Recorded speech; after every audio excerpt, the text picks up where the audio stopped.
Hi. So we are here to talk about the Rosso border crossing. Rosso is a city in Mauritania, in southern Mauritania at the border of Senegal, that we heard a lot of really interesting stuff about. Very interesting. So we're doing a little bit of an untraditional episode since we didn't gather much footage, and we'll explain why. But we'll kind of show what we do have and kind of explain it along the way and kind of tell the story of the Rosso border crossing.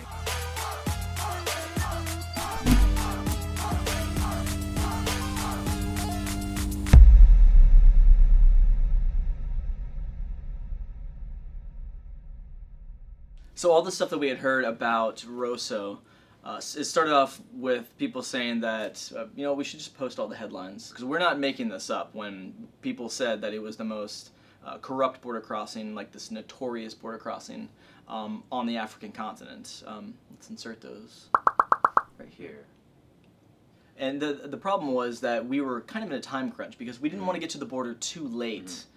Because we didn't know how we were going to get from Rosso to Saint Louis, Senegal. And we needed to do that all in one day. Yeah. Didn't want to be driving at night. No. Weren't sure if we were going to get detained, imprisoned. We had heard stories about that, people having to stay there for 48 hours.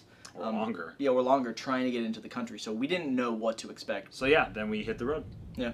So we went with Mamadou, who was our driver, the whole time in Nouakchott. I would recommend if you are going to be traveling throughout Mauritania and doing this border crossing, print out a piece of paper that has like your photo, your passport information, stuff that you can just give it to the police at the checkpoints, and they just let us go right on through. Once we gave them that, it was really easy. Thank God we had that. Yeah, so we went through a whole bunch of police checkpoints, went through that one where they demanded our information, our papers, and then we slowly crept into Rosso. We went into it originally with the thought that our Airbnb host told us that they had a relative who worked at the border and could meet us there at the border, send us right through, and everything will be fine. And we kind of were like, amazing, this is great, this is gonna make life easy, we'll be able to film everything, it's gonna be great. That was not the case. We arrived at the border and we were immediately told once our driver got on the phone with our Airbnb host that their relative was not going to be there. We were abandoned.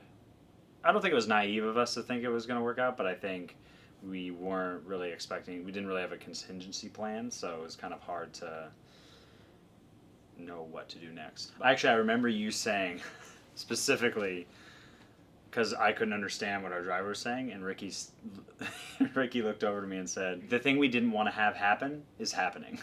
I was like, I remember that. Cool. Yeah.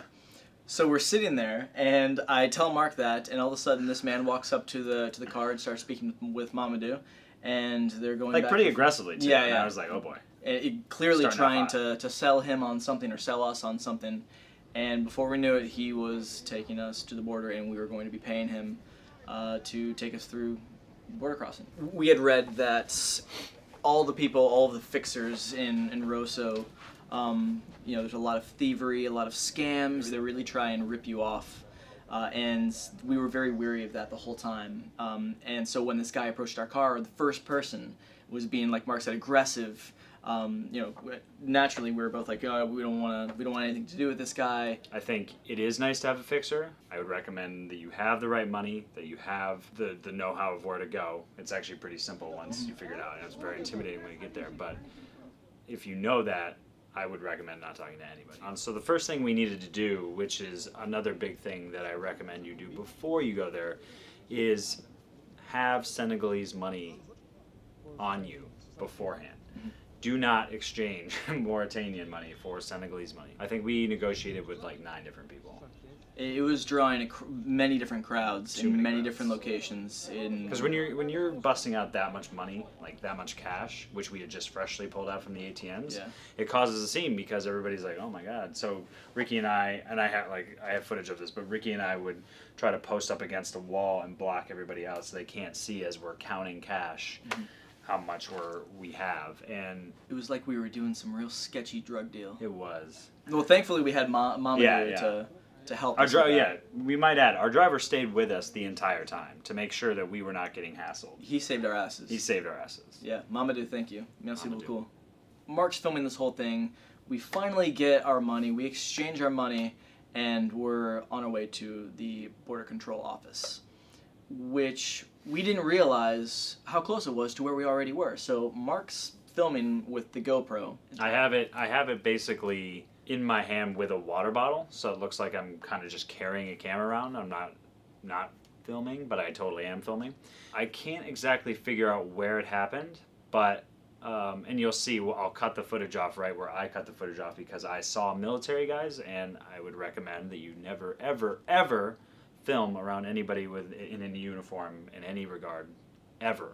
I saw the offices, and I stopped recording well before then, but I still had my GoPro in my hand, still in the same position, but it was off, so nothing was being filmed.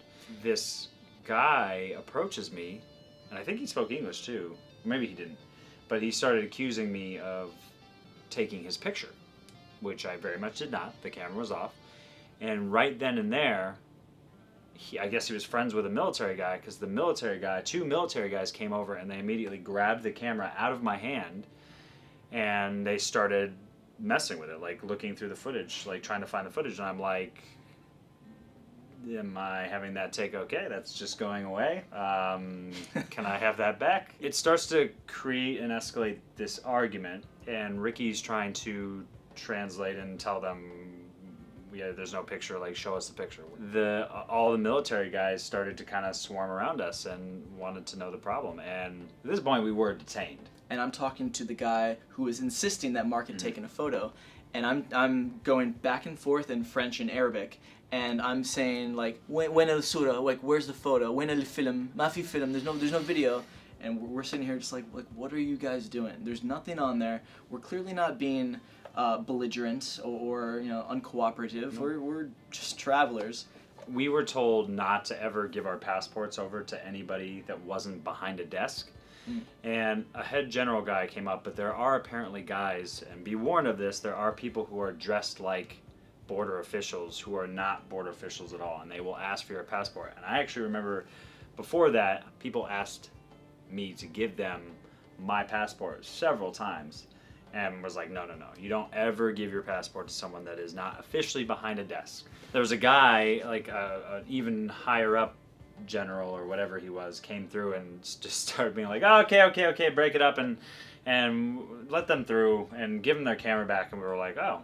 And we were like, maybe this was the relative of our Airbnb host? Like, we That's don't know. what I thought, yeah. But he literally just came through, just broke up the whole crowd, and was like, give them their passports back, give them her camera back. And the guy still had to be, he's like, give him the camera back. And the guy's like gave me my camera back. I'm like, okay, I'm putting it in my bag. Like, we're done, right? And he's just like, okay. And it was just like dissuaded in 2 seconds. And it was like, oh. So Stupid American. But they put us in their computer, and the guy tells them to give us our passports back, and we go around to the other side, which is where you walk through and you go to passport control, where they will stamp you. Keep in mind, we were with our contact, that same guy, that we were going to pay to take us around that whole time. So he's waiting outside of the border control office. We get our passports back. He takes us through and on into passport control. But there was like a whole group of people that started to latch on to us, and there was another guy, Mamadou, not to be confused with our driver, Mamadou. So, other Mamadou. And Mamadou. He showed up at some point with our group. Yep. And started to say, hey, I can help you get through on the Senegalese side. So we're waiting for the ferry, and our guy, who was our guide in Rosso, he passed us off to that same guy who had attached himself to our group. Mamadou. So we get through passport control, and we are essentially passed off to our new friend, our new Mamadou, and he is our guide getting across the border, getting across the river into Senegal. And here's the one shot from the ferry crossing.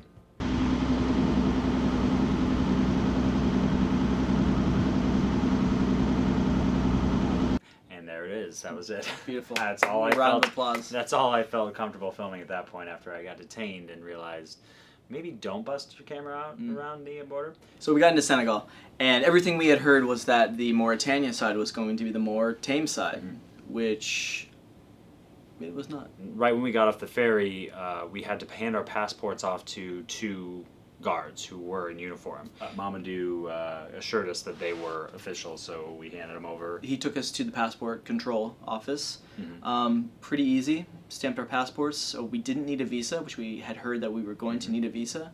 You don't need a visa. They give you one there. You don't need to pay either. You do not need we to thought pay. that we were going to have to pay to get into Senegal. And so we're thinking, all right, well, that was easy. And so we're walking down the street and thinking, That's it? so we're in Senegal? If you guys like this video, give it a thumbs up. Make sure you do that because that's how you let YouTube know what videos you like. Smash the subscribe button, as Ricky likes to say. Smash it right there. Please keep watching Outlandish. I hope you guys learned something / enjoy our misery of the Rosso border. It wasn't that miserable.